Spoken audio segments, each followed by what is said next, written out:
Good afternoon. Hi, it's Maria Quattrone with Be the Solution.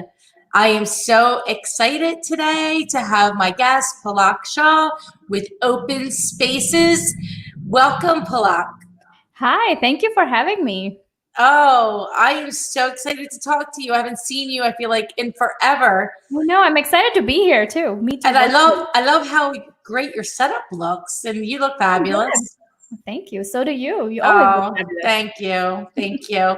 So, Palak, just to get started, why don't you tell our guests a little bit about you and your story and your journey, and we'll go from there. Sure. So, I am a mechanical engineer. My name is Palak.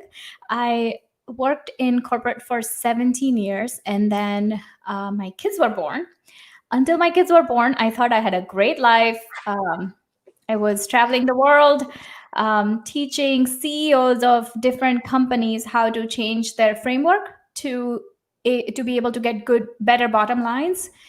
And I met a lot of smart people. It was a great job. And then I had kids, and I realized that the higher up I wanted to move, the less time I was going to have for them, because that's just how corporate works. The higher up you move, the more demanding your job gets and the more you're required to do certain things. So I asked for flexibility, and that wasn't very welcome, that request. So I decided I needed to do something, I needed to make a change. So after months and months of turmoil, I decided I was going to quit my job and pursue real estate full time. That So must have been scary. that was scary, yeah. I think it's a little bit, I don't know, it helps when you know why you're doing it, and then it becomes a little bit easier to pull the trigger to do what you need to do. How did you? I know that you wanted to do it for your kids, but how did you get the nerve? So what I did was, so I have two kids and they're less than 2 years apart, but after my daughter was born, my older one, we acquired a few properties, and I kind of got my feet wet in real estate, in investing, in buy and hold properties. And I realized that that is something I could do. And I kind of figured out that that was a path I was going to grow in. I established some passive income to offset some of the income loss that we were going to experience. So that made it a little bit easier. And then yeah, go ahead. No, go ahead. I'm going to save my question for when you're done. All right. Yeah, so I was going to say, yeah, so I quit my job, and then that was about 3 years ago. So in 3 years, I've we've got about 30 some tenants in Philadelphia, built a portfolio. It's worth about 4 million right now. And it's just been really amazing. And I wanted to shout out from the rooftops and tell everybody, especially couples with small children in corporate, that there is another way. Like, you really don't have to do the daily grind, and work for somebody else and let somebody else control your time. And there is a way to get out of this stressful lifestyle. So last year we launched our coaching program. So it's the portfolio program where I teach people to do the same thing that I do. So we've graduated about 60 people so far. So it's been like it's a really great group of people, a great community. We're helping people get out of the corporate grind. So that feels really good. That's amazing. 60 families you've helped. Yeah. That must make you feel really good. Yeah, Talk about being the solution. Yeah, it really is very fulfilling to be able to help other people. So I want to go back and take everybody back to how you got started in investing, because I know I've been in the business for 16 years, working with investors for probably 14 of the 16 years. Yeah. Actually, that's not true. 15 of the 16 years. And I know for the beginning, it's really hard to find the right opportunity, the right partners, the money. And I just want to go back to the beginning and how you did that, and what that looked like, and what were the first baby steps that you took to do that. Yeah. Great question. So I think that the big thing is to approach. I mean, this was a huge career change for me, and I had worked to be a mechanical engineer. Then I had got my master's degree. Then I'd worked for 17 years. It was like a really, really big change. So what we did was I just really approached it like a student. And I just said, you know what, something's going to work, something's not going to work. And I'm going to learn something from every failure. And went really all out on it. So, the thing with making any big change, especially if you're looking to change your career or start a business, I feel like the easiest way to do it is just look at who's doing it well and what is their business model and replicate it and learn from them, because there's no need to reinvent the wheel. So we tried a couple things and then we figured out what strategy would work and just kept at it. So what was the first property you bought? First property first property before I even quit my job was actually in Point Breeze. And it was very close to where we lived. We kind of knew what was happening. It was a rent-ready property. We bought it, rented it out, and it gave me an opportunity to understand what it means to be a landlord, what it means to be an owner of an investment property, all of those great things that come with it. So that was number one. So that was a single family house, correct? Single family house, yeah. Right. I think we talked about that one. Yeah. And then what was next? And then we kept buying a few single family homes. And then I implemented the BRRRR strategy, which is value add investing and then pulling out the cash. So implemented that and just kept on doing a whole bunch of single families. It was, I think it was a couple years into it that maybe a year and a half into it that I moved over to smaller multifamilies. And so is that what you're doing now? You're investing in small multifamily or? Small multifamilies and single families still. And still single families. Okay. Yeah. In what areas? So now we do mostly Northeast Philly. Oh, really? Yeah. What area in Northeast? Because there's a lot of little neighborhoods there. Yeah, there's a lot of different ones that we do. We started off in Germantown. I would go towards the Albany train station, somewhere around there, the LaSalle, Einstein area. Those are like a few of my favorite little spots where I like to look. Okay. And so multifamily? So yeah, smaller multis and single families. We're doing construction on a single family right now in Germantown. Yeah. To hold? To hold. Everything's to hold, right? Everything's to hold, yeah. Yes. And so you're in it for the long run then, Art? Yes, absolutely. Okay. That's good. That's good. And what do you think makes somebody a good investor? Ooh, that's a good question. I don't know. I think maybe really figuring out how to take calculated risks. So I really think that a lot of people don't pull the trigger on investing because there are a lot of risks involved, right? So you just have to figure out what makes you comfortable taking the risks that any form of investing needs. And I think that a good investor flexes their risk-taking muscle. Yeah, you have to. Yeah. You have to. So now... Even a business owner, right? Like even running a business and growing a business is a risk. It is a risk because you have the bills that come every month regardless of whatever happens, which we just, we're experiencing. Yeah. This unknown. Yeah, it's interesting because we talk about that. We talk about uncertainty and there's always uncertainty. Yeah. We just didn't live like there was uncertainty. We live like, it was going to keep doing the same thing. I know. Little did anybody know that this was going to happen, right? Yeah. Right. So it's like, now it's like, how do you work and be okay as a leader to be uncertain, but yet give your people certainty? Because that's something that, we take that burden as a leader. Absolutely. And figuring out how to make because your people feel uncertain. can Right. feel uncertain. How do you make them feel certain so that they can thrive? Because a lot of people don't work well in an environment that's Yeah. uncertain. So it's Yeah. like things to think about, right? Yeah.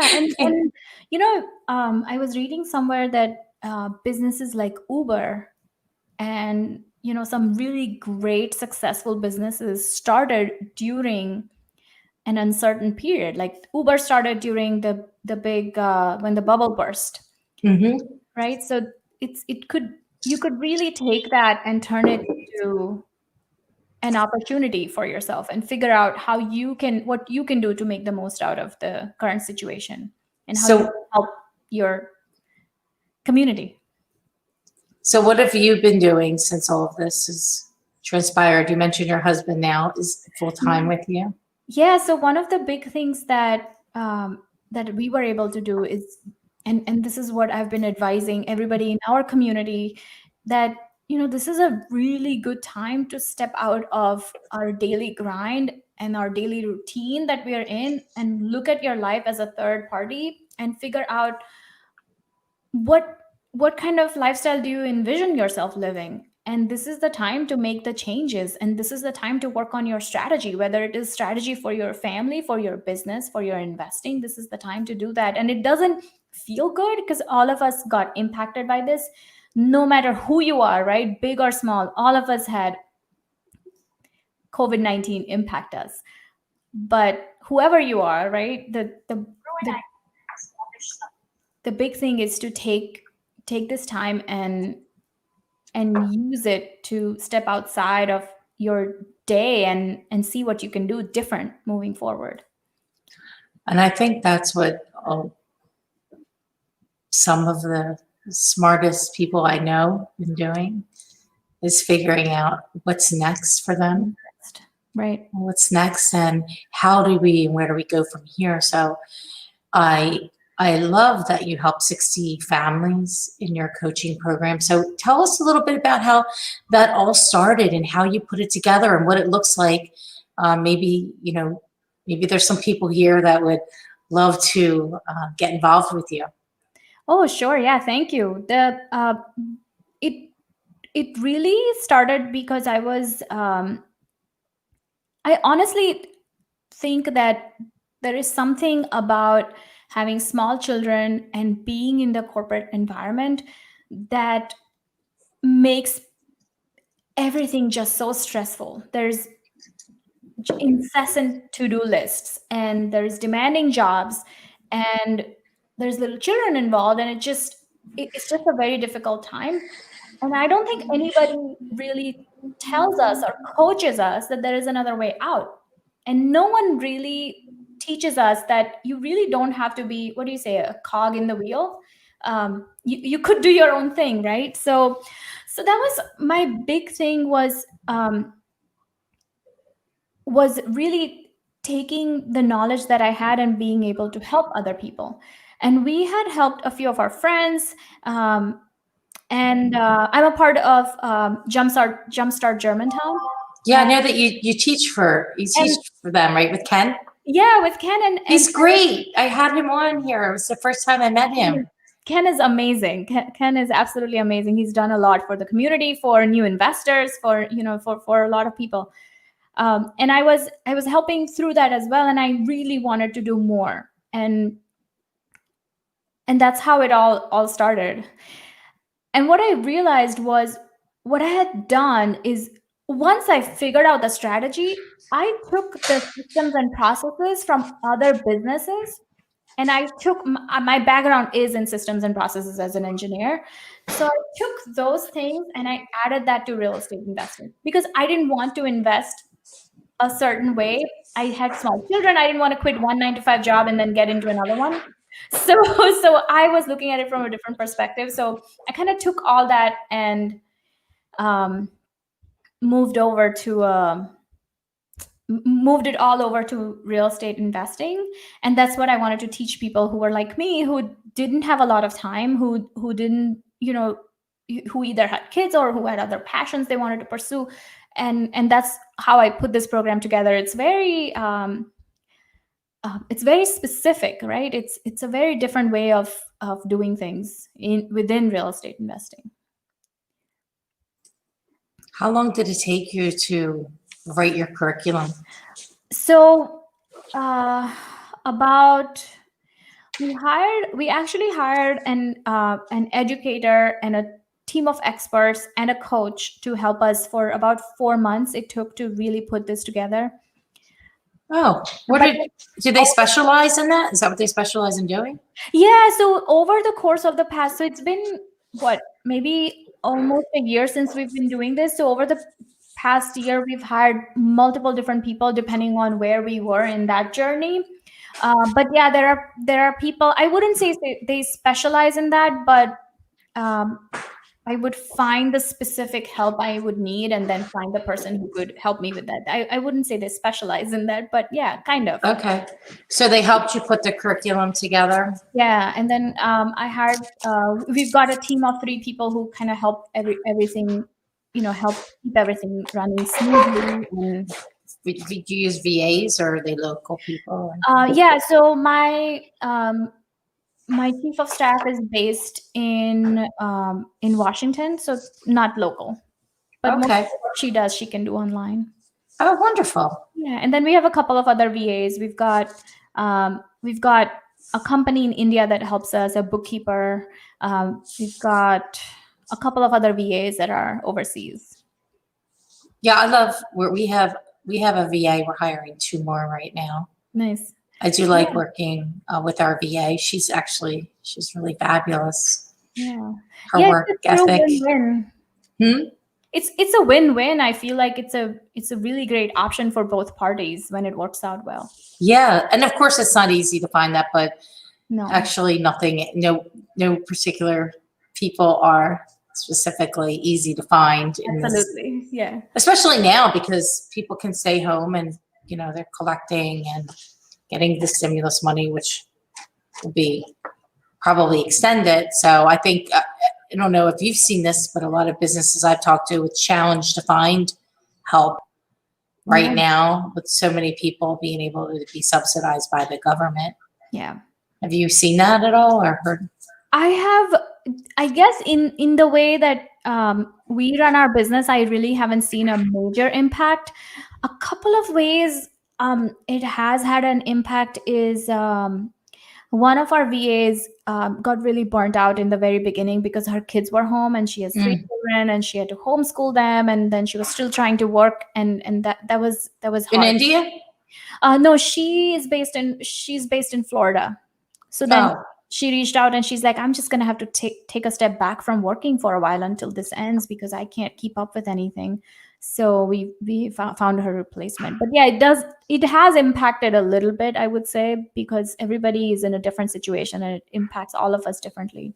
Right. I've heard that's happened from a few people that I know. Exactly the same exact thing that you're speaking of. Yeah. So what do you think about the future real estate market right now with everything that's going on, especially in our cities?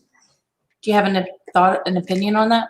No, I think you are the expert and I would look at you for that.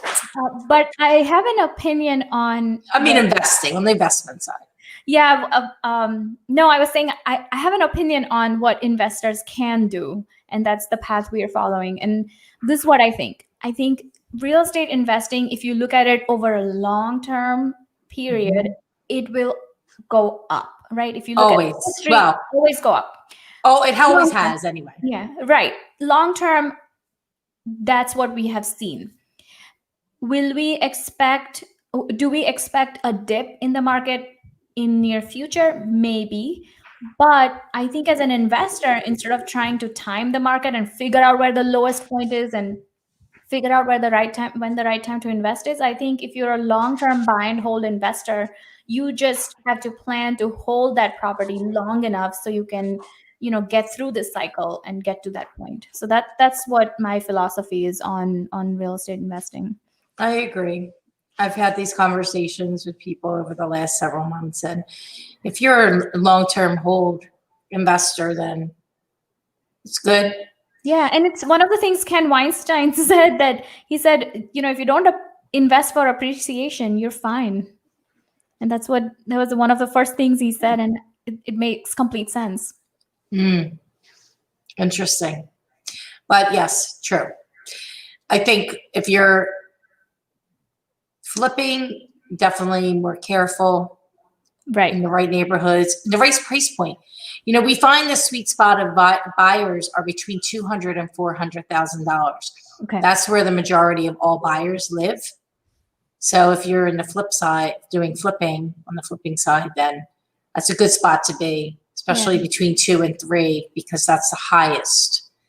So, and you know, what's interesting now, people want vacant homes, free of germs. Yeah, and I also notice a lot of people from New York are moving outside of the city, and Philadelphia would be a great place. They are. Right, for the influx. Yes. Because if you're going to work from home anyway, you might as well go to a place where you can afford a bigger home and live more comfortably. And if you have to go to your job once a week or whatever for a meeting, or you can easily take the train right up to this New York City and be there. But yeah, we definitely have had conversations with some folks outside that are in the city in New York that are thinking of moving to Philadelphia because the cost of living here is cheaper, housing's cheaper. Right. I mean, you can't. New York is one of the most expensive markets in the country. So, alongside with like LA County and San Francisco, and just the price per square foot is pretty crazy. But Philadelphia, still very, very manageable. Right. Exactly. For pricing. Although, you know, we have went up quite a bit in the last 9 years. Yes.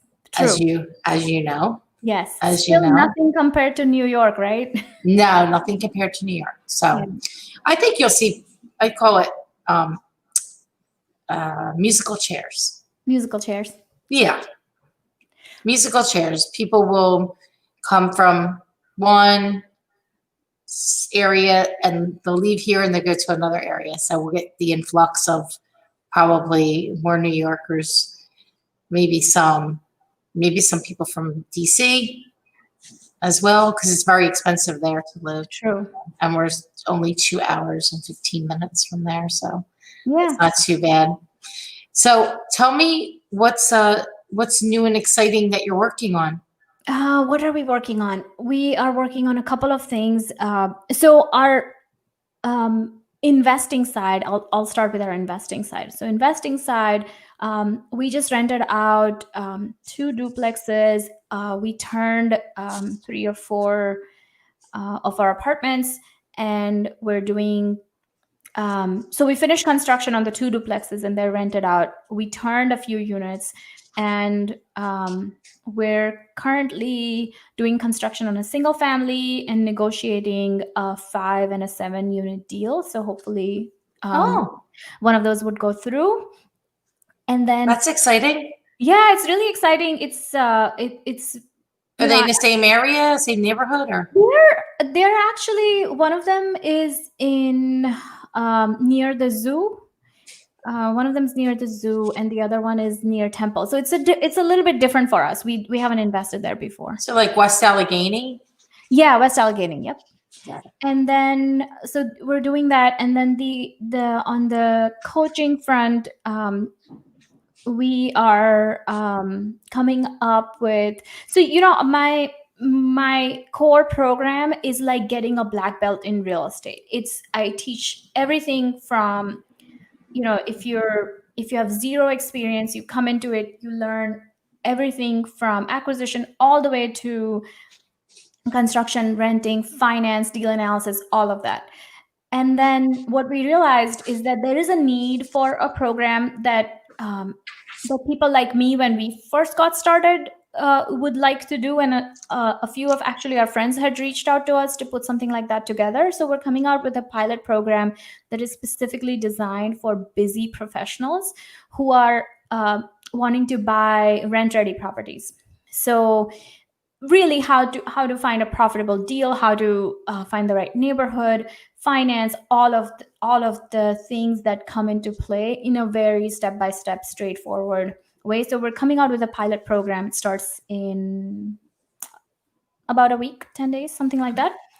Yeah, so working on that, and then So how does that work? What do you mean by a pilot program? You're just going to test it for one time yeah, around and see what kind of response you have and how it works. And yeah, so this is going to be a case study group. So what we would do is we would give them more attention because we're still putting this together for the first time. And at the same time, we want to see them successful because that's going to be our case study. It's an interesting, it's going to be a fun program. so how And many people can be in it and how does it work? we're going to look to have about 20 people in it. We've got, we're a little over halfway full. Yeah, and then we'll start in August. This is one program where everything isn't completely defined from the beginning because it's a pilot that we are running. Understood. Yeah. And then we're putting together a portfolio builder summit end of September. So it's a summit that's specific to buy and hold investors. So that's So what does that look like? Is that going to be like a day long thing? Yeah, it's going to be a day-long virtual event, and it's going to have speakers. We're still lining up everything. We hired a professional event planner, and it's gonna be highly produced. But we're just in like the infancy stages. So those are like Wow, things I'm that's excited. very exciting. Yeah, and the big exciting thing is my husband just put in his notice, so he's full time in the business. So we're learning how to work together, which is fun in itself, and growing pains. So we're really enjoying it. We're really enjoying like learning about each other and how to work together and what it means to work together and live together and have kids to all day long. So it's a very interesting. That's exciting. Yeah. That's exciting. I'm really curious to hear about this pilot and how that works out. So is it like a 20-hour class or how does your classes work? Yeah, so we're gonna for this one we're doing it for 2 months. It's gonna go on for 2 months. It'll be a combination of content that will be provided to them and a lot of different live events and some one-on-one as a part of it. It's very structured, but at the same time it's going to be a little bit fluid because, as I was saying, it's new. pilot. And it'll go on for 2 months, and in those 2 months they should be able to have all of the information they'll need to be able to make an informed decision, figure out what property is the most profitable, how to analyze deals, how to negotiate, how to build a great team, and things like that. What does financing an investment property mean? What are you seeing right now with the financing of investment properties in the banks?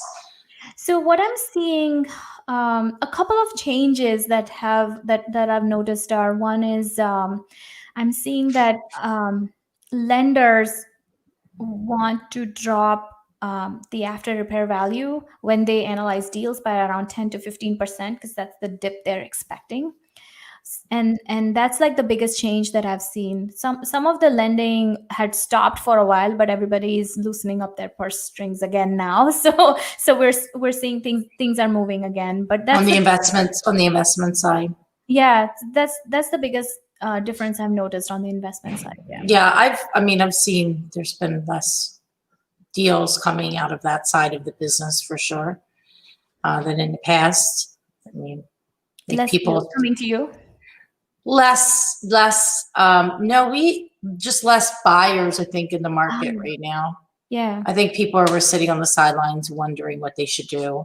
Right. I think it's time to get off the sidelines though and get back to work.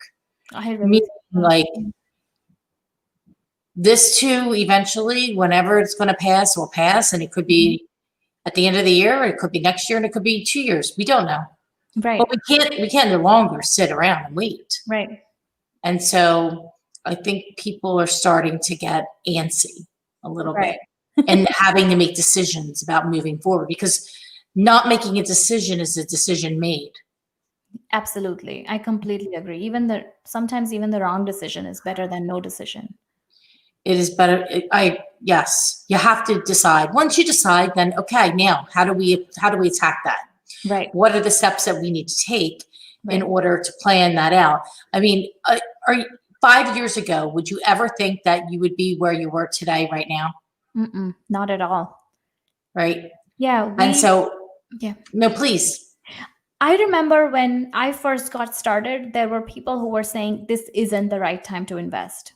And they still haven't invested. They still haven't got that property they had looked at. That property has changed hands twice already, right? And they still haven't invested.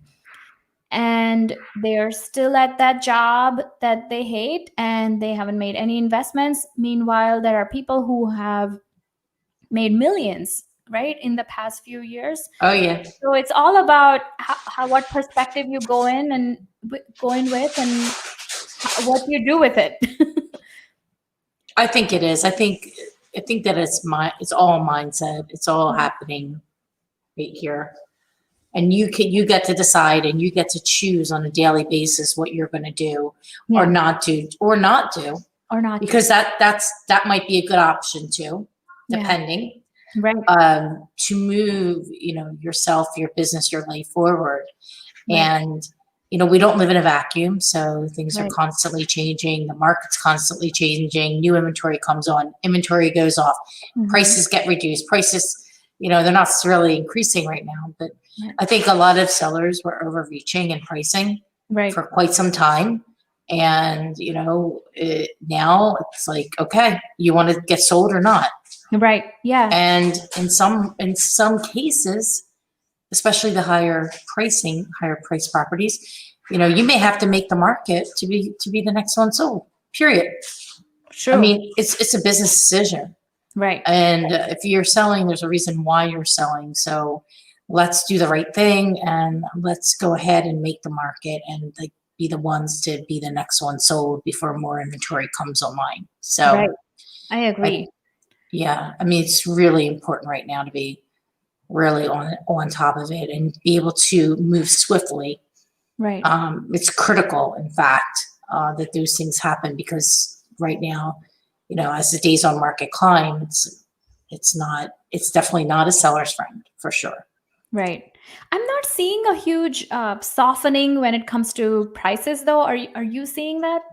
Not on the lower end. Okay. No.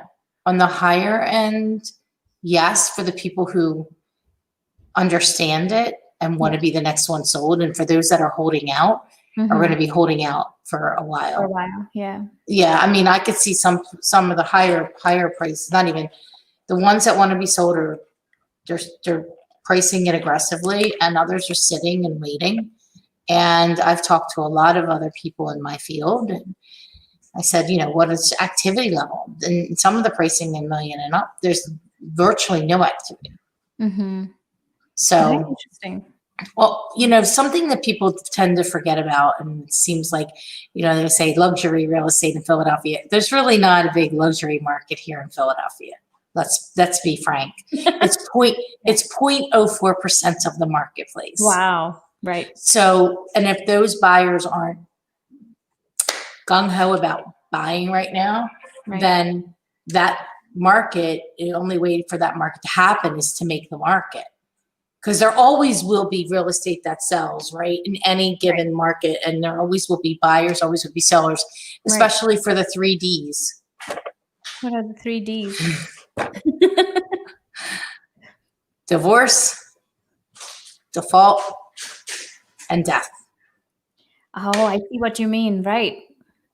In certain cases, there are properties that are going to be sold. So which side are you going to be on? Are you going to be the one that sells fast or not? I see what you're saying. Right. And days on market, the more days that there are on market, it's just not a seller's friend.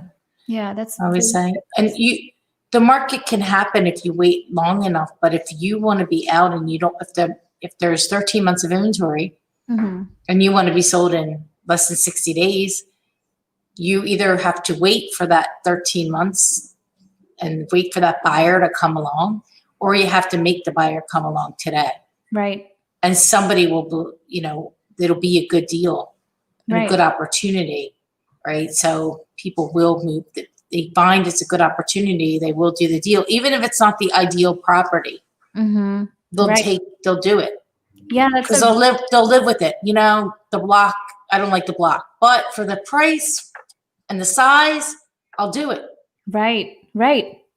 That's great advice. And also, like, if you have money sitting in a property and if you just try to make a little bit more and that's why you're holding out, you're really missing out on a great opportunity, right? You could do a lot more with that money instead of having it stuck in that property. So I agree to make, like you were saying, make that decision and then do what's the best option. Yeah. So do you have any particular investor lenders that you work with that you really like that are Yeah. So lending and refinancing right now, and do you mean do you mean banks? from short term or long term? Did you Long say term. long term? Mhm. So the refinance lenders had, so we use a few often, but I have a really big encyclopedia of my own of lenders that I have figured out the terms for and what would work for me. Some of the lenders that are lending right now are um, Hyperion is lending. Lima One is lending. Lima One is a low doc bank that is higher interest rate, but I know that they're lending. Those are the two for sure that I know. Hyperion. Yeah, Hyperion. I recently had a conversation with them, and they are still lending. I have a couple properties that I was thinking maybe I would. I don't owe anything. Maybe I would, refinance Yeah, them with yeah, they have tenants in them. yeah. What do you think about investing in a secondary home market and Uh, using like self-directed IRAs? Do you talk about that in your course at all, or? So we haven't invested with self-directed IRAs. We do talk about that a little bit, but what we did was when I had my 401k, I used to borrow from that to be able to invest in real estate. Other than that, I don't have a lot of experience with self-directed IRA.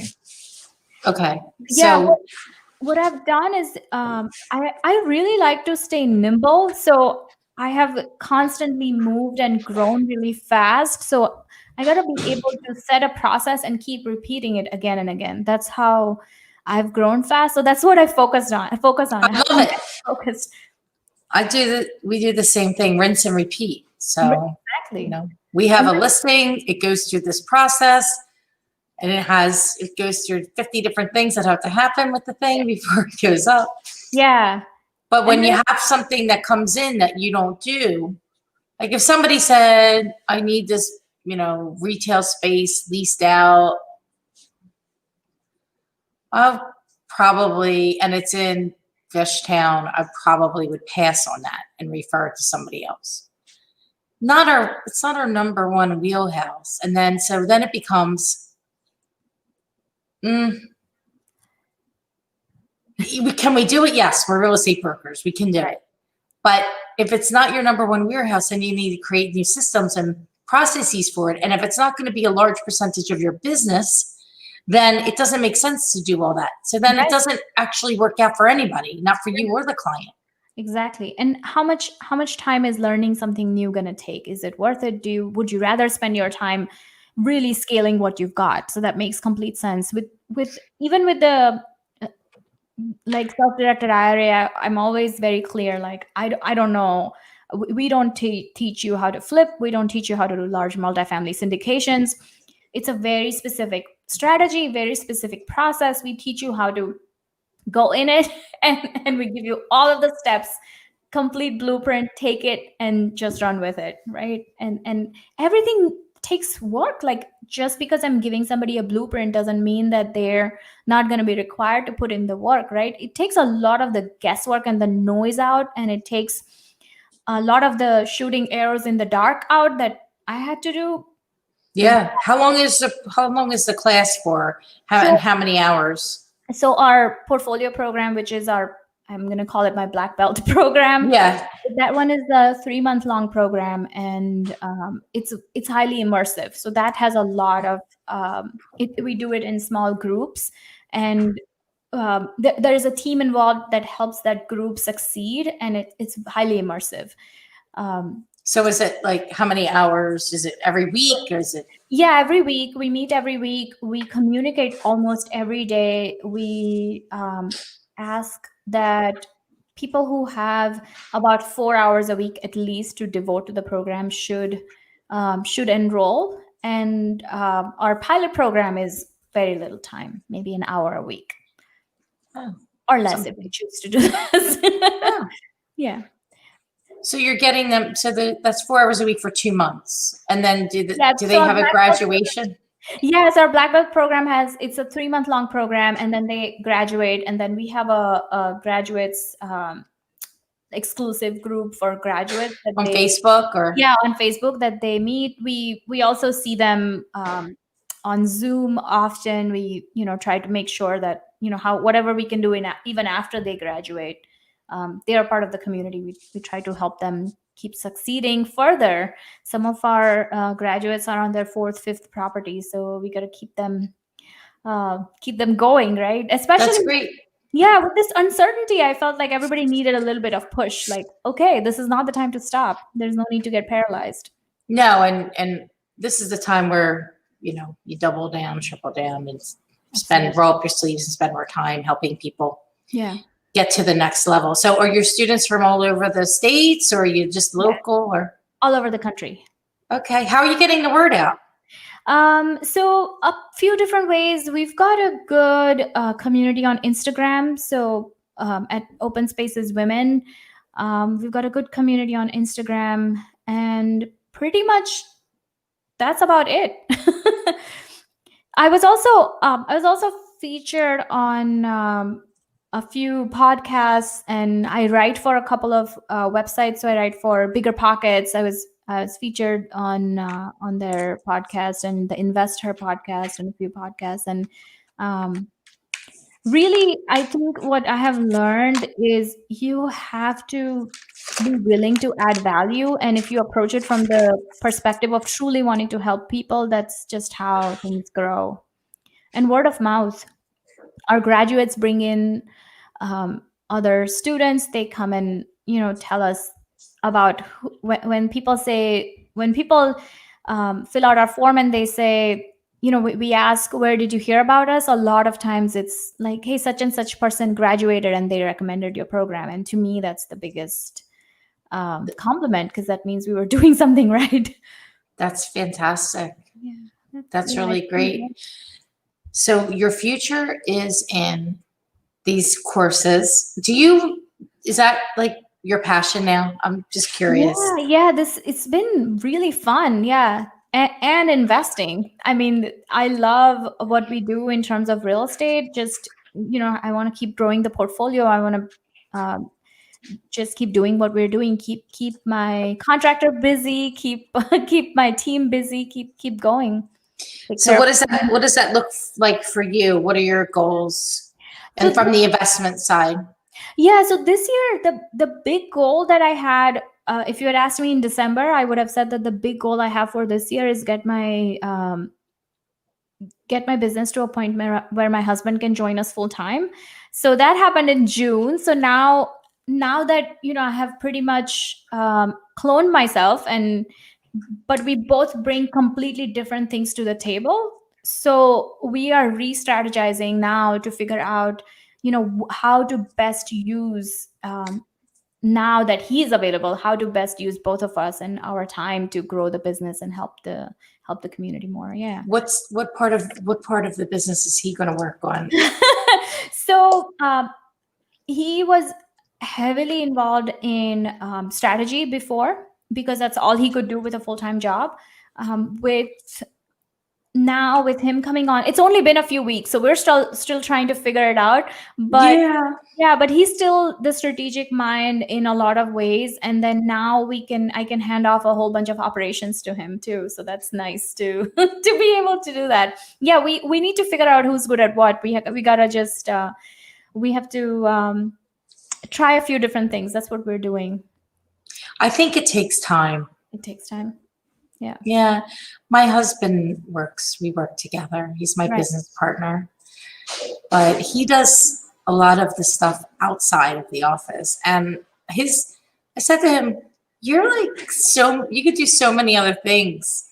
Which one do you want to do? Because we have a lot of different things happening here. We're growing not only just our real estate brand and company in Philadelphia, but we've grown outside of the county into the Philadelphia metro market. We're also in New Jersey as well. And we have some online courses coming up. So there's a lot of things happening and 2 additional businesses being created. So Amazing. There's more to do than people we have at this point, which is why we're bringing in. We were going to bring in 2 more VAs, but I said today, I think we need 3 more. And I'm really I love working with them because they have really great work ethic. The people we've been fortunate enough to work with.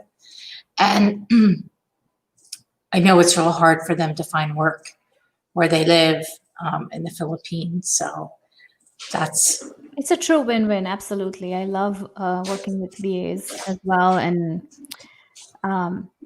it's amazing that you're growing, and instead of 2, you're hiring 3 people. That is awesome. We're growing, we're expanding, we're doing more marketing. We're investing back into our business. I think that's something that, you just built this whole online community, and you invested in your business to do that. It wasn't like it was free, right? So I think a lot of people don't understand a true entrepreneurship is you're constantly investing back into your business. Absolutely. And the money. And in yourself. Hmm? And investing back in yourself, because you really have to grow yourself to be able to grow your business. So I'm constantly investing in myself and figuring out, who's doing something that I want to learn, and being willing to have probably spent over 30,000 in coaching so far, different business coaches, different programs, really trying to understand. And that's the way to grow fast, right? You could figure it out yourself, but you have to invest back in yourself, in your business, to be able to in the people who work with I'm glad to hear that. I coach with 2 people, so yeah, absolutely. I spend a lot of time every week on that. It's pretty significant, but that's the most successful people in the world. I mean, it's easy to look at sports because it makes sense, right? So, but even outside of sports and business, but in sports, everybody has a coach, right?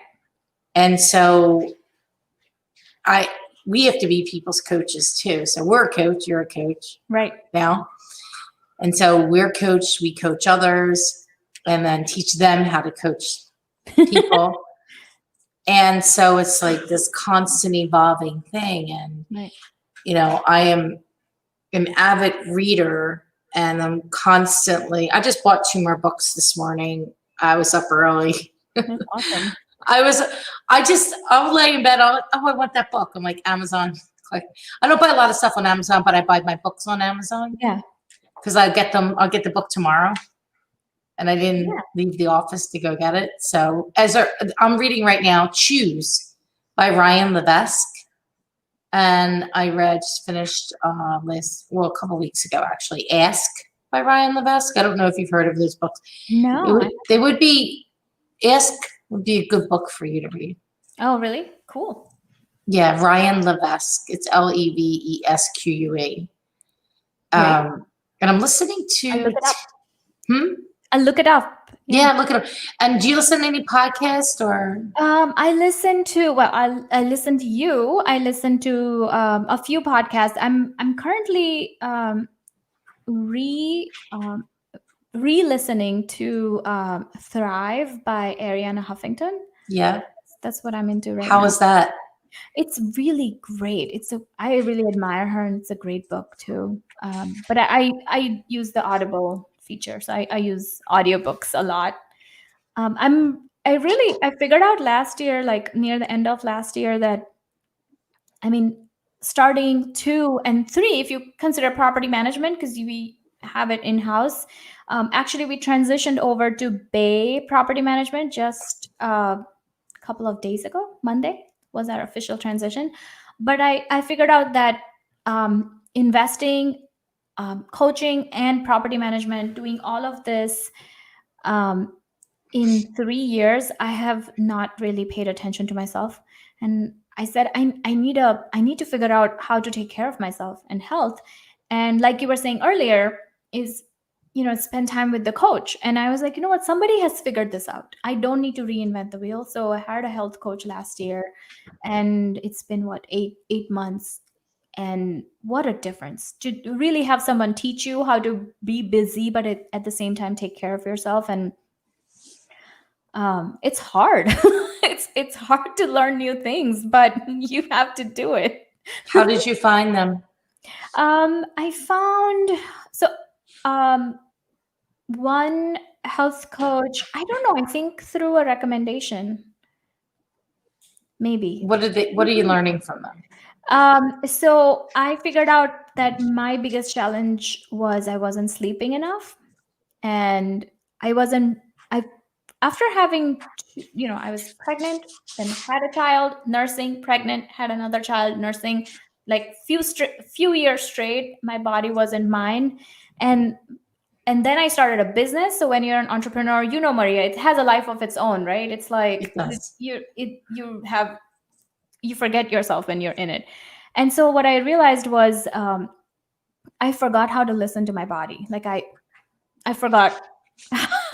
I started treating my body like a commodity. Like, okay, this needs to get done, so just go do it. Forget how you feel. And so it's a very interesting thing to relearn as adults to to to start paying attention to yourself again. But sleep was a huge thing. So what were you doing? How many hours were you sleeping?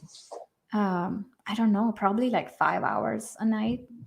And you were probably getting up as well during those 5 hours, or? Probably, yeah. Probably getting up, doing things in my sleep with my kids. Somebody woke up, I don't know, and then going back to sleep. Oh God. Yes. I wake up sometimes. But this morning I woke up at 4:30 and didn't go back to sleep. Yeah. Sometimes I wake up at 3:30, I'm up till 5, and then I fall back asleep till 7. Yeah. I start work. If I wake up at 3:30, I'll just start working. And that's not good. No, that's not Yeah. good. Yeah. So sleep is a big thing. You have to regenerate. There's a really good book about Rejuvenate. sleep. Rejuvenate. Yeah. So Thrive, and there's a book on sleep that I read that was a good book. So I can't remember the name. I can drop it in comments if somebody's interested once we get done. But yeah, those couple of those changes. I mean, what a difference when you sleep enough. The next day, you make better choices. I make better business decisions.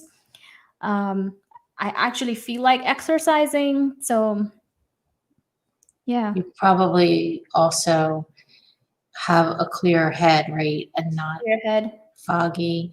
Yeah. So I always say we have to decompress. The magic happens when nothing is happening. Absolutely. It's one of my favorite sayings to say. That's a great saying. Yeah, so it's important. Like I took a bike ride at the beach this weekend for not that long, for like an hour. But an hour here, an hour there, just sitting around, reading books on the beach, staring at the ocean, doing nothing, having a drink. And then you get the best idea ever, right? That's right. That's how it all starts. Because when you want to start a new business, you have to have time to think and be able to envision it, but also be able to start outlining it. Yeah. And you can't do it while you're in production. Yes. So you can't be out looking at property and then thinking about the new business, the coaching program. You can think about it, but you're not going to you're not going to be able to formulate your ideas very thoughtfully, right, and succinctly, to then bring it to the next level, with an outline and then steps. You need time. you need time to set aside for that, just to think. And then, okay, brainstorm, right? Yeah.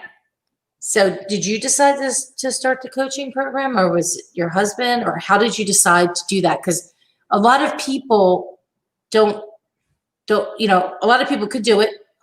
Most people don't do it. Yeah. So how did you make that decision? Yeah, we had helped so many of our friends do it without even having any structure to it, just truly just from the perspective of helping people get started with investing. And it got to a point where we'd helped maybe 15, 20 people just get started, some of our friends who were in the exact same situation as us. And then people are reaching out all the time, and we said it's time to put some structure to it. And Time, generally it was, what's that? time to put some structure to it and Yeah, monetize it. and monetize it. And it's honestly, I think whoever does coaching doesn't do it for just money. You have to love teaching people, otherwise there's no point. It's too much work. It's not worth the effort it's going to take if you don't love it. So it really started there, and then came turning it into a business. That was a whole different step. Yeah. A lot of work.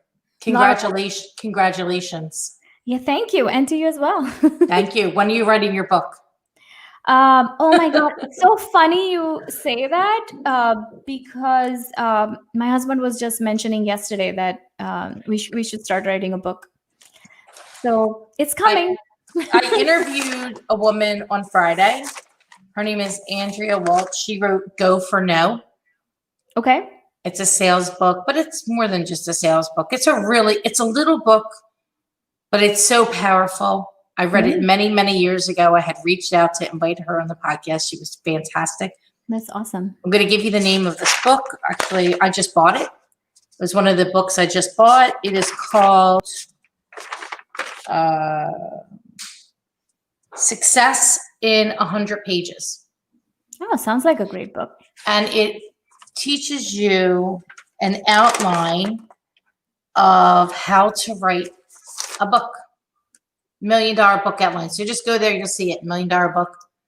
I think it was like $12 or something. Awesome. But yeah, they actually, and they publish as well. Okay. So I was thinking what my book was going to be about. I don't know yet though. Maybe during the beach time, I will figure that out. I cannot wait to read it. Whatever you decide to write is going to be amazing. It's not going to be real long. I'll tell you that. It'll be 100 pages. I don't need to write a whole thing, but writing is key to growth. Writing. Yeah, absolutely. Doing video. Right. Which I love your videos. They're very nicely done. Yeah, we need to do more, I think, videos. I think that really helps people. So yeah. So I'm not sure if you know this, but I'll share with you. 1 minute of video is equivalent to 1.8 million words. Wow. The staying power of video versus a written word is 500% more. Awesome. So, and video creates, people think that when you video that you're an authority. An authority. Yes, yes. So yeah, video definitely is the wave of the future. Right. And yeah, we do a lot of little, go ahead. No, it's just great. It's just the more you can do it, the more that you can get your word out there, because then it organically, you can sponsor the post too. If you do it on your whatever page you do it on, you can do all the sponsors, but it'll find your people. Right. Yeah, we do these Instagram posts that are like a snapshot into an entire blog post. So we'll do like a little visual for people who don't want to sit and read like an entire blog post, and then you can just go in and get a feel for, like 4 things you need to do for XYZ. You take a quick look, 2 seconds, and you know exactly what we're saying. So we've That's started. great. Yeah, that has we've received really good response for that. I'll Yeah, check that out. I didn't see it on Instagram. I'm not on Instagram that much personally. yeah, I'm check it ba- I will. I will. I'm gonna make a note to do that. out. And I don't spend enough time on a lot of time as much anymore on Facebook. I've been very busy with everything that's happening. So Yeah. I do my best to get on. And I'm usually on early in the morning when before I'm out of my bed. Sure. Yeah, that makes sense. Our Instagram account was actually featured in the Bigger Pockets Business Magazine as one of the investor accounts that is like a teaching account. 'Cause I really like to, teach like little things at a time that I can. Is it on? Is it under Open Spaces or Yeah, Open Spaces Women. Open Spaces Women? Yeah, Open Spaces Women. Yep. Oh, okay. I'm gonna You find can it. find like little snapshots. Yeah, we just got featured on their magazine. They just started a new magazine, and I think it was the first issue we got featured in there. On Bigger Pockets. Yeah, and I don't see like I'm not a millennial. I don't see myself as a somebody who knew how to do this already. So it's cool. That's fantastic. Yeah, it's nice to see that we're actually helping people. Yeah. Well, that's what's important. That's what it's all about. And that's why we created Be the Solution Right. and talking with fantastic business owners and community leaders like yourself. I'm very fortunate that we met a few years ago over at Lava Coffee Shop. Yeah. I don't remember exactly when that was, but a few years ago. A few years ago. And yeah, it's really interesting how your journey has come along, and you've done quite a bit in a short amount of time. So, you should be very happy and proud of your success. Yeah, all thanks to this amazing community of real estate people like you, right? That's where all the connections helped us grow. Yeah, it was amazing meeting you.